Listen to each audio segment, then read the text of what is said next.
Hey guys, I'm Chris, and this is Board with Life News for August 12th. This week I'm going to talk to you about Eldritch Horror, I'm going to talk to you about Dungeons & Dragons' massive event called The Sundering, and the Kickstarter for Fleet Arctic Bounty.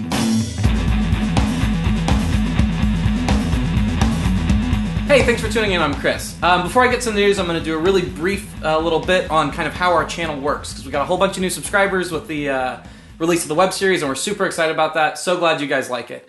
Basically, there are three weekly things that we do here with some extra content. But every Monday, we do Board with Life News, which in addition to seeing how much my beard has grown in the past week, we kind of break down the biggest news in board gaming and tabletop. And then Tuesdays, we do a thing called Bits. Those aren't the web series. Those are little sketches that are standalone, but often link into the larger series. For example, tomorrow we're going to release Dungeon Twister, the bit for Dungeon Twister, and then that's one of the games that we play in the series that comes out Thursday. And the series is long 12-minute episodes where you get to kind of know all the characters better. So, thanks for tuning in. Glad you guys like it. Now, let's head to the news. I'm actually pulling news from a little bit older because this was a really slow news week with Gen Con coming up this weekend. Everybody's packing up and going and all that kind of stuff. So this is a little bit older, but I couldn't fit it in last week because I gave you a whole smorgasbord of games to check out at Gen Con. So first, we're going to talk about Eldritch Horror. Fantasy Flight Games announced a new game called Eldritch Horror. This is not Arkham Horror. It's kind of a sister game to Arkham Horror, and it's not an expansion. It's a standalone, and it seems very similar to Arkham Horror, but it's designed to be a little bit more accessible. Because Arkham Horror is a pretty inaccessible game. That being said, it's a wildly popular game, so it clearly wasn't that inaccessible. I think it's got 8 expansions and counting.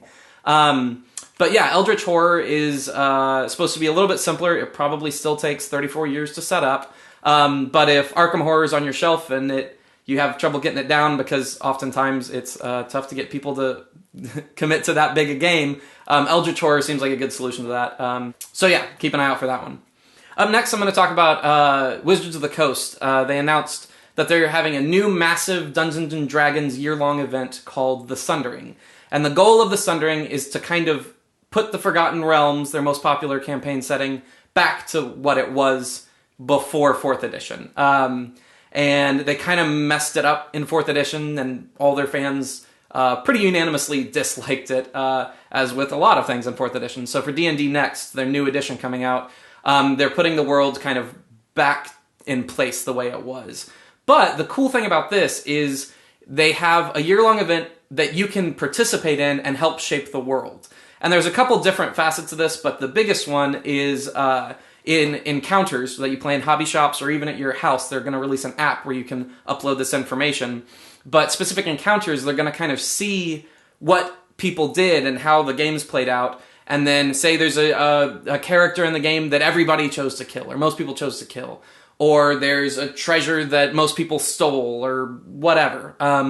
They're going to take that into account, and that's going to be built into the new world of Forgotten Realms. So that's a pretty cool thing. It's basically just market research, but it's a cool way to do it. And it's cool that the fans get to be like an active part in shaping the world to come in Dungeons & Dragons. So last week we didn't have a Kickstarter corner. I ran out of time with all the Gen Con releases, but this week the Kickstarter corner is for an expansion to the very popular game Fleet, and it is Fleet the Arctic Bounty. Fleet Arctic Bounty is, as I said, an expansion to Fleet, which was kind of a sleeper hit last year, but it gained a lot of momentum and it became very popular. It's simple but a very well-designed card game.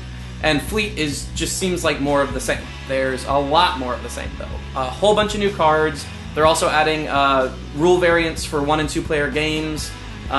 So yeah, if you liked Fleet, definitely check out Fleet Arctic Bounty. And if you didn't know about Fleet, it's a good time to get in. You can get the expansion for $25 on Kickstarter, and for $49 you can get both the expansion and the base game.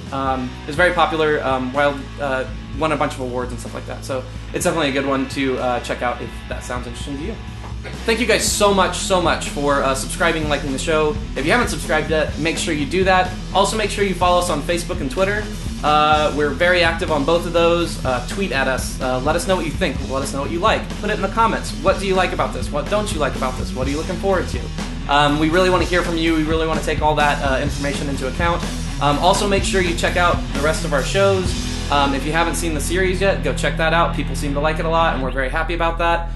But yeah, basically, thank you guys for all your support on all the different social media sites and all that kind of stuff. We're really excited about it. And yeah, see you next week.